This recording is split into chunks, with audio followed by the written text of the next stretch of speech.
listener production. With a heavy heart but a clear conscience, I announce my resignation from the Australian Labor Party. I have informed the Prime Minister that effective immediately, I will sit on the crossbench to represent Western Australia. Hey, Benzion Siebert here with the briefing. And that was now former Labor Senator Fatima Payman, just moments ago as we record this, announcing she is quitting the Labor Party. Unlike my colleagues, I know how it feels to be on the receiving end of injustice. My family did not flee from a war-torn country to come here as refugees, for me to remain silent when I see atrocities inflicted on innocent people. Witnessing our government's indifference to the greatest injustice of our times makes me question the direction the party is taking. I'm torn, deeply torn. The 29-year-old first-term senator from Western Australia was suspended from Labor's caucus last month after she crossed the floor of Parliament to vote with the Greens on a motion to recognise Palestine as a state, and then indefinitely suspended by Labor after saying in an interview she would cross the floor on the same issue again. This afternoon, after days of speculation, she's announced she'll quit the Labor Party and continue as an independent in the Senate. So what does it mean for the government and its position on Gaza? And how does this look for voters as Australia gears up for the next federal election? Shortly, we'll hear from Redbridge pollster Kos Samaris on what this might mean for the government's chances at the next election. But first, Australian Financial Review federal politics reporter Tom McIllroy joins us from Canberra. Hi, Tom. Is this a disaster for the Prime Minister and the Labor Party? I think it's the inevitable conclusion of a rolling political saw for Anthony Albanese. There were some within Labor seeking to keep Fatima Payman within the party as late as today, but I think the writing's been on the wall for some time. After she crossed the floor and was suspended from the caucus, I think this was probably the inevitable outcome. It must be said, while the party's losing a Senate number and will now have to negotiate with Fatima Payman on the crossbench, she wasn't expected to win this third Senate seat at the last election. Labor had been counting on 2 seats in WA. They got lucky with a third. But now there's a new unpredictable element there for the government, and Anthony Albanese is going to have to clean up a fairly big political mess. So Senator Payman said that the PM told her to toe the party line or give the position back to Labor. How does that actually work in the Senate?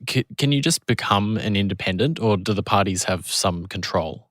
Yeah, if you quit the party that you were elected on the ticket of the party you were elected, you become an independent, you sit as an independent on the crossbench. If you quit Parliament, the party is able to replace you with someone from their own ranks. So if Senator Payman had decided to leave the Senate, Labor would have been tasked with finding a replacement and there would have been a casual vacancy.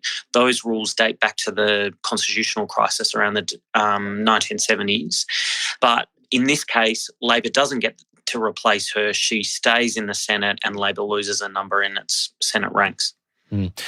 Senator Payman made some quite alarming allegations just now about intimidation and bullying from members of the Labor Party. There's been a mixed response that I've received from caucus members, but the intimidation has been in many fronts, just in general, when it comes to, being escorted to the Prime Minister's office, almost on show for everyone to see what was happening, because I received many messages from people that shouldn't have known what was going on, or senators making it very clear that they didn't want to sit next to me in the chamber, or in instances where there were stand-up tactics of wanting to push me towards and invading that space that I had, and also just controlling and constantly pushing me for an answer when I hadn't made a decision about whether I was going to cross the floor. And on record, as I've mentioned, I decided to cross the floor on the Senate floor while the divisions were taking place. How damaging do you think that this is for the government right now? I think it is damaging. A young Muslim woman, not yet even in her 30s, part of a big diversity push that Labor has made a lot of political mileage out of, says that not only is the government's position wrong on the war between Israel and Hamas and the situation in Gaza, but that some MPs in the party sought to strong-arm her into changing her position, and that people like Anthony Albanese had stern words with her. It's not a good look. It's a very heated political subject, obviously, especially for people with links to the region. Senator Payman said that members of her community in Western Australia told her that she had to continue to speak out. So Labor's a bit wedged, their treatment of one of their own is under the microscope, as well as their position on support for Israel as Gaza continues to come under some serious shelling from the war. Do you reckon the Prime Minister knew that this might be the result, or would this come as a surprise? He said yesterday that he's been expecting this for some time. He thinks that it had been in motion since before Fatima Payman crossed the floor last week.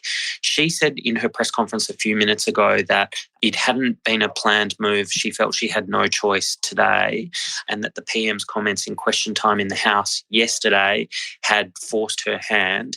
As I said, it does feel like we've been on a sort of course in this direction, but she insists today that it was only in the last little while that she made the decision to formally quit the caucus.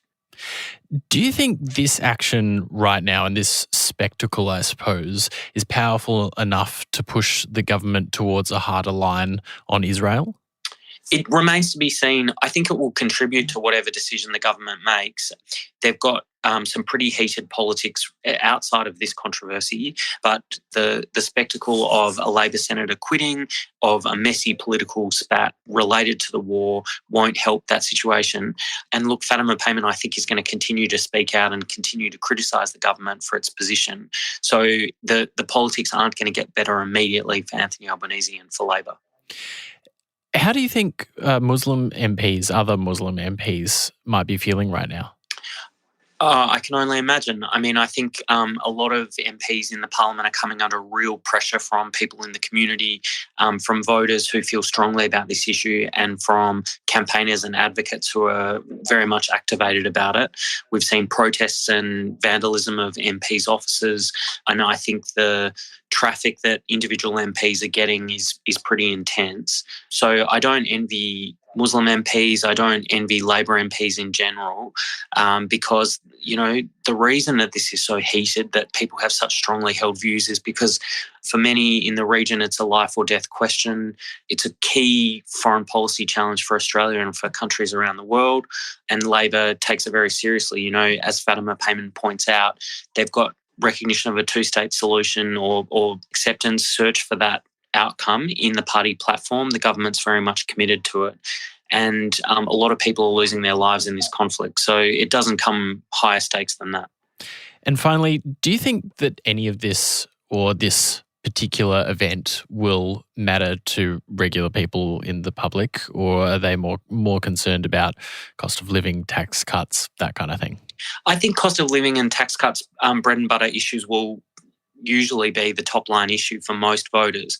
But that being said, there are strongly held views about the conflict and about how the government's responding to it in the community. I think we're going to see a lot of this kind of campaigning between now and the next election, a lot of pressure on marginal seat MPs over Labor's view. And I think probably we'll see some MPs lose their seats in part because of this issue.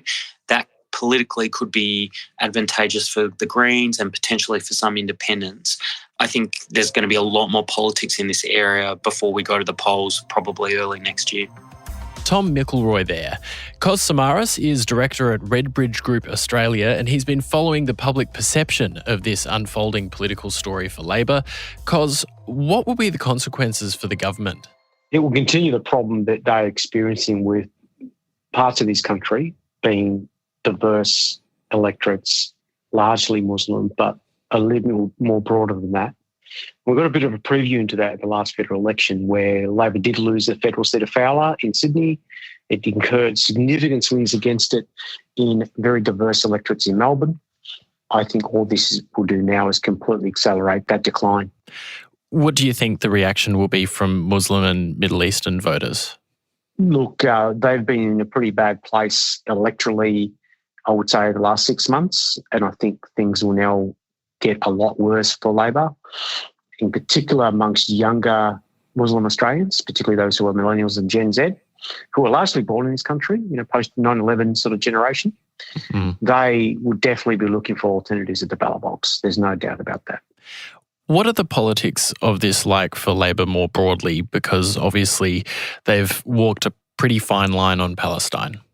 Yeah, the politics are, as I touched on before, it's really a continuation of a problem that they have ignored and that they experienced in a very big way by losing a federal seat in 2022. But they ignored those warnings. Along comes the Gaza Middle Eastern conflict and pours petrol over that existing bonfire. And now it's really it's really out of control, and I don't think they can contain it. What the consequences will be is potentially losing some seats to independents in seats that they've held historically for many decades. But we'll have to wait and see whether those particular independents are prominent enough to actually attract enough votes. There has been talk of this being the start of a Muslim political movement in Australia. How do you think the wider electorate might respond if that does happen? Yeah, I don't think that will be constructive for our social fabric. I think that will create a lot of problems. And I think those who are actually organising in this space will probably avoid doing that.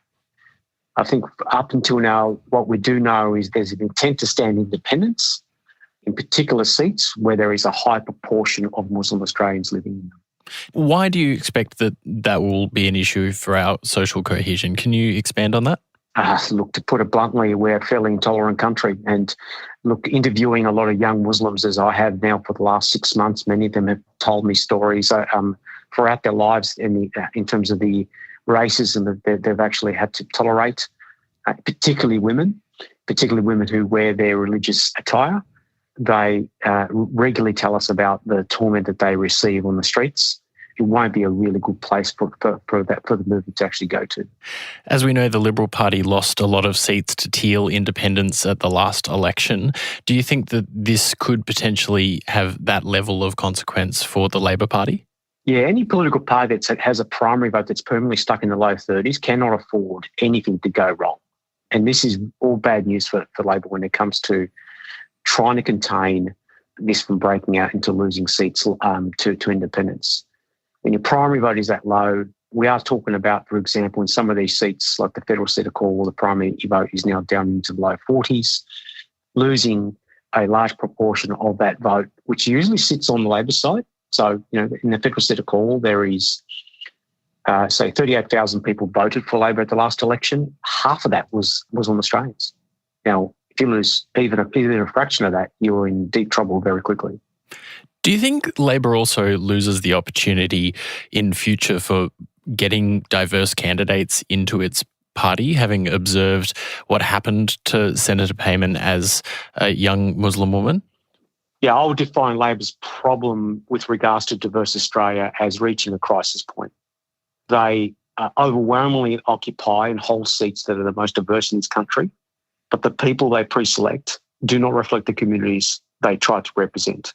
And all this has done is made that the task of them becoming more diverse a lot more difficult, because the message they send to young people from diverse backgrounds that if you bring to the parliament some of your own personal views around your ancestral background and we do not agree with you, this is what's going to happen to you. Kos Samaris there. And that's it for the briefing for today. We'll be back in your feed from 6 tomorrow morning. I'm Bension Siebert. Catch you later.